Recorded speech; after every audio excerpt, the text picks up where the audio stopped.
Joaquín Morís es doctor en psicología, investigador y docente en la Universidad de Granada, especializado en psicología evolutiva y de la educación. Y Joaquín se pregunta y nos va a ayudar a responder a preguntas como ¿quién no ha tenido la experiencia de haber sacado pues una buena nota en una asignatura, pero la sensación de olvidar todos los contenidos a los pocos días, ¿no? O después del verano ya definitivamente todos, ¿no? O cómo podemos evitar precisamente que esto ocurra, ¿no? ¿Cómo podemos ayudar a que efectivamente nuestra memoria nos ayude a recordar y nos ayude a aprender? Pues Joaquín, de nuevo muchas gracias. Te dejamos el espacio para que puedas responder a estas cuestiones y nos vemos en un rato. Gracias. Perfecto. Muy bien. Vale, pues como decía antes, es un verdadero placer volver a estar en las pruebas de la educación, ahora en formato digital. Y lo primero, pues agradecer, por supuesto, la invitación que me habéis hecho para participar y todo lo que es la organización de todo el evento, ya con Educaisa, con la Cátedra Científica y con la Fundación ProMaestro, porque la verdad es que es una iniciativa desde mi punto de vista excelente en lo que es el panorama educativo en castellano. Bien, pues ahí veis lo que sería el título formal e informal un poco de lo que os voy a contar, que es esta idea de teniendo en cuenta la memoria para mejorar el aprendizaje, ¿vale? Con el subtítulo, pues, ese de En casa me lo sabía, ¿no?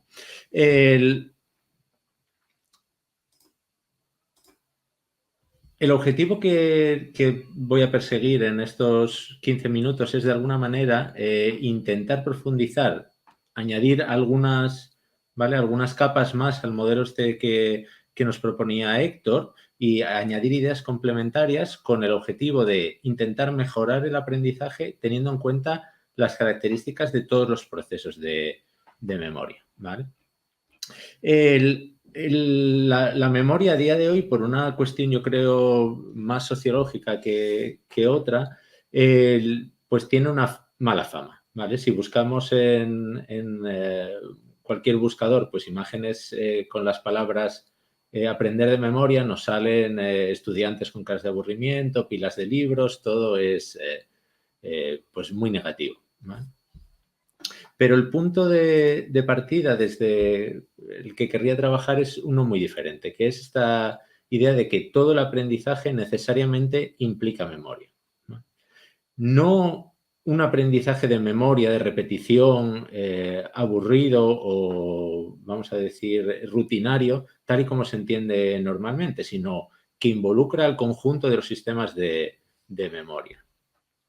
Y para ello, pues aquí tenemos dos ejemplos de dos personas que viven y que son grandes especialistas gracias a la memoria, ¿eh? Aquí a la izquierda tenéis pues a Fernando Alonso, camino de convertirse en campeón del mundo de Fórmula 1 por segunda vez, y a la derecha tenéis a Carolina Marín 2 años antes de ser número 1 también del mundo, ¿vale? Y me gustaría, pues en contra de las líneas, vamos a decir, modernas, que alguien le dijera a Alonso que no le hace falta estudiarse el circuito ni conocer bien los mandos del coche, porque bueno, lo importante es que sepa conducir en general y ya está. O que le digan a Carolina Marín que no se preocupe de saber dónde tiene que estar en qué posición tiene que estar, porque cuando lo necesite, pues abre la página estrategiadebadminton.com y ahí le van a explicar perfectamente dónde tiene que situarse, ¿vale? Entonces le pide un momento a su contrincante que espere un segundo, que ella comprueba esa información en internet y ya puede seguir adelante. Entonces, por supuesto que el entrenamiento que llevamos a cabo, como muy bien nos ha contado Héctor, tiene que aprovecharse de toda la riqueza de todos los sistemas cognitivos que se ponen en marcha, pero siempre que haya un aprendizaje por detrás, podemos decir sin lugar a duda de que algún proceso de memoria está involucrado, ¿vale? Alguno o muchos simultáneamente. Bien, pero la memoria es un poco traidora y hay veces que nos engaña, ¿vale? Y muchas veces que tenemos esa sensación de que algo lo recordamos o lo hemos aprendido correctamente y luego pues a la hora de la verdad, cuando tenemos que comprobar si esto es así o no, vemos que no.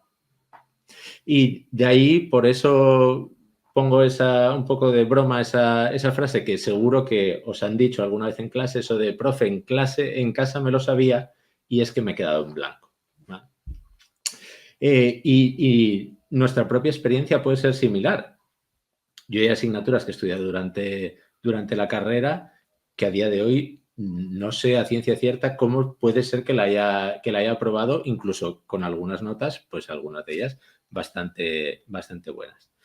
Claro, como docentes queremos evitar esto. ¿Cómo podemos hacerlo? Pues lo primero que tenemos que tener en la cabeza es esta primera idea sencilla, que es la curva de olvido, ¿vale? Aquí tenemos la curva de olvido representada como porcentaje de recuerdo en función del tiempo, ¿vale? Vemos que en un primer momento, según si aquí hemos estudiado pues la información que sea, en un primer momento el olvido empieza a darse rápidamente y según va pasando el tiempo la cantidad de información disponible cada vez es menos.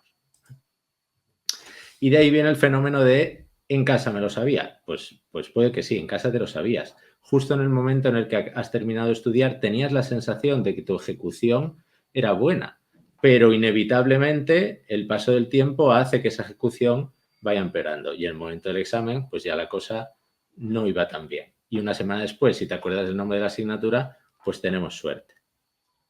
Por eso decimos que la ejecución y el aprendizaje son dos cuestiones que son diferentes. En este momento tenemos una buena ejecución y podemos pensar que en el futuro el aprendizaje va a ser bueno, pero a la hora de la verdad no es así. El aprendizaje que tiene que darse o que tiene que mostrarse en el futuro no tiene este buen nivel. Pero no todas las curvas del olvido son iguales. Pueden depender, entre otras cosas, pues de la dificultad de la materia, de la cantidad de contenidos, de otros muchos aspectos, pero también hay factores que de alguna manera podemos manipular. ¿Cómo conseguimos encontrarnos o cómo podemos ayudar a nuestro alumnado a tener curvas del olvido parecidas a esta gris en vez de a esta roja? Pues eso es lo que vamos a intentar comentar ahora. Aquí vemos que hay dos aspectos que son diferentes, que es el nivel máximo de recuerdo que en un momento determinado se ha tenido y otro, la velocidad a la que esa información se va perdiendo. Y para ello vamos a complementar el modelo que nos presentaba Héctor con otros aspectos diferentes, ¿vale? Un modelo mínimo de memoria para lo que vamos a comentar ahora pues podría estar formado por tres grandes elementos. El primero sería la memoria sensorial. Toda la información que percibimos pues se almacena de memoria muy breve, de manera muy breve en este tipo de memoria. Por otro lado, tendríamos la memoria a largo plazo. La memoria a largo plazo, pues nos ha comentado muy bien Héctor cómo podría funcionar y de alguna manera almacena toda la información y nos permite recuperar toda la información mucho tiempo después de haberla aprendido. Pero entre las dos tenemos un tercer tipo de memoria, que es el que vamos a comentar ahora, que es la memoria de trabajo. La memoria de trabajo es responsable de mantener en la conciencia y de permitirnos trabajar con información en un momento determinado. Cuando estamos haciendo una operación matemática o intentamos recordar un número de teléfono o pensamos si el romanticismo influyó o no de alguna manera en la obra de Neruda, estaríamos utilizando nuestra memoria de trabajo. Y la memoria de trabajo es clave porque lo que permite es que se codifique información que luego se va a incorporar a esas redes que nos comentaba Héctor de la memoria a largo plazo y por otro lado va a recuperar cuando necesitemos utilizar información de la memoria a largo plazo no la vamos a poder utilizar directamente, sino que primero va a tener que pasar por la memoria de trabajo. Además, hay un aspecto muy interesante y muy importante desde el punto de vista educativo, que es que la memoria de trabajo está muy limitada. En un momento determinado solo puede contener en torno a 5 elementos. Entonces, esto lo tenemos que tener presente porque, como vamos a ver dentro de un momento, necesitamos asegurarnos de que la gestión que hacemos de la memoria de trabajo es lo más eficiente para así mejorar el aprendizaje. La teoría de la carga cognitiva propuesta por Schweller lo que nos dice es que podemos clasificar la información que tenemos en un momento determinado en memoria de trabajo en 3 tipos, que vamos a llamar cargas. Tenemos la carga intrínseca, la pertinente y la irrelevante. La intrínseca sería la carga derivada de la actividad o de aquello que estamos intentando aprender. Hay algunas cosas que son más fáciles, otras más sencillas, etcétera, etcétera, pues van a tener mayor o menor carga intrínseca. En segundo lugar, tenemos la carga pertinente. La carga pertinente es aquella que está empleada en llevar a cabo todo ese proceso de elaboración, de procesamiento que facilita el aprendizaje y la formación de esas redes, de esas conexiones. Y por último, tenemos la carga irrelevante, que es toda aquella que no es intrínseca y que tampoco es pertinente. Por tanto, es carga que no nos está ayudando en ningún momento a que se realice el proceso de enseñanza-aprendizaje. Claro, podemos encontrarnos con situaciones en las que, pues aquí tenemos que la carga intrínseca es alta, estamos intentando aprender algo difícil y encima tenemos algún tipo de distracción, ¿vale? O algún tipo de información que no nos está ayudando. En ese momento, pues tendríamos tan solo disponible uno de nuestros, vamos a decir, recursos cognitivos para poner en marcha todos esos procesos de elaboración, evocación, etc. Sería muy interesante que pudiéramos transformar esa situación y pasar a una situación en la que la carga intrínseca fuera menor y la carga irrelevante desapareciera y además pudiéramos dedicar más recursos a la carga pertinente.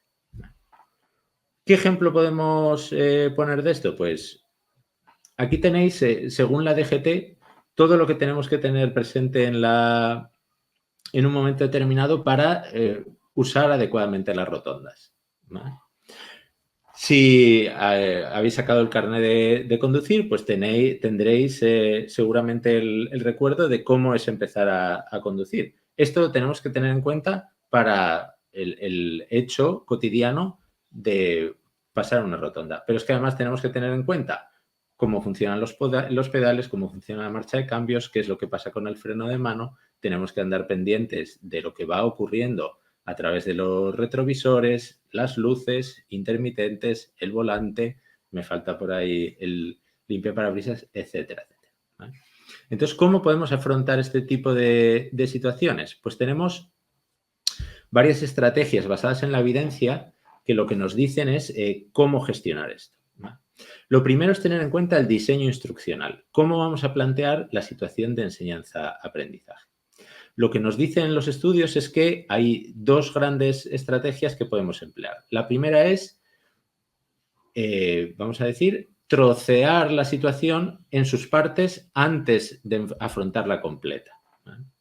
Y intentar ir de lo simple a lo complejo. Pues en esta situación que planteábamos antes, podría hacer un listado en el que dijera, vale, estas son todas las habilidades que componen de alguna forma el hecho de conducir correctamente, ¿vale? Pues utilizar, como decíamos, los pedales. Dentro de los pedales tenemos el hecho de acelerar, de frenar, de cambiar de marcha, etcétera, etcétera.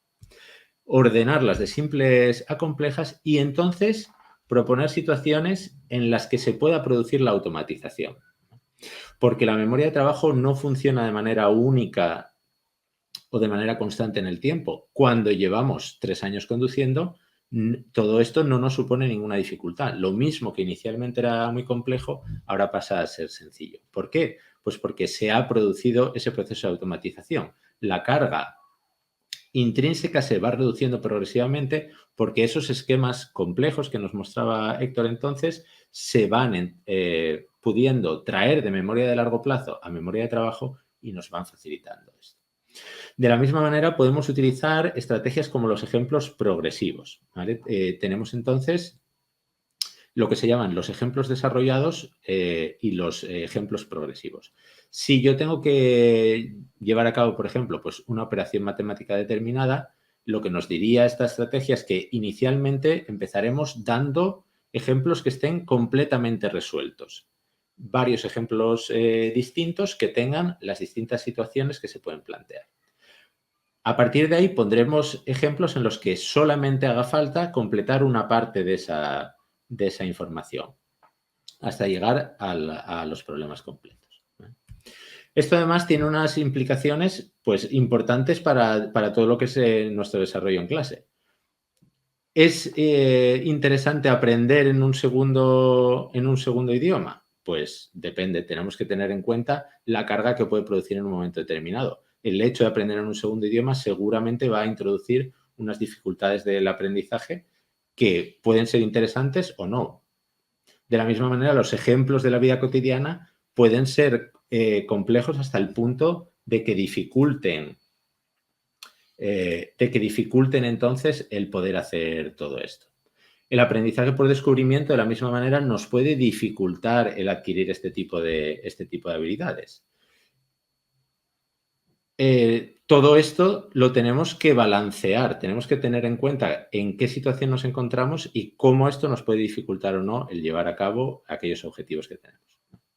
Por último, mencionar simplemente dos cosas. La primera es el hecho de que los estudios nos dicen que a día de hoy no hay una manera sistemática de poder entrenar la memoria de trabajo y que las transferencias que se observan son solamente a la habilidad que se practica. Eso que nos dicen de que pues practicando ajedrez vamos a volvernos mejor en matemáticas, pues los estudios nos dicen que parece que no, que practicar el ajedrez nos hace ser mejores en ajedrez y nos deja más o menos parecidos en el caso de la memoria. Y por último, que tenemos que tener en cuenta el grado de competencia. Según la persona se va volviendo más competente, más habilidosa, pues podemos ir introduciendo progresivamente más de esas dificultades. Con esto me parece que completo el tiempo. Simplemente, sí, ¿no? Aquí me confirman que efectivamente ya está. Pues muchas gracias por vuestra atención y cualquier duda que tengáis luego, un placer resolverla.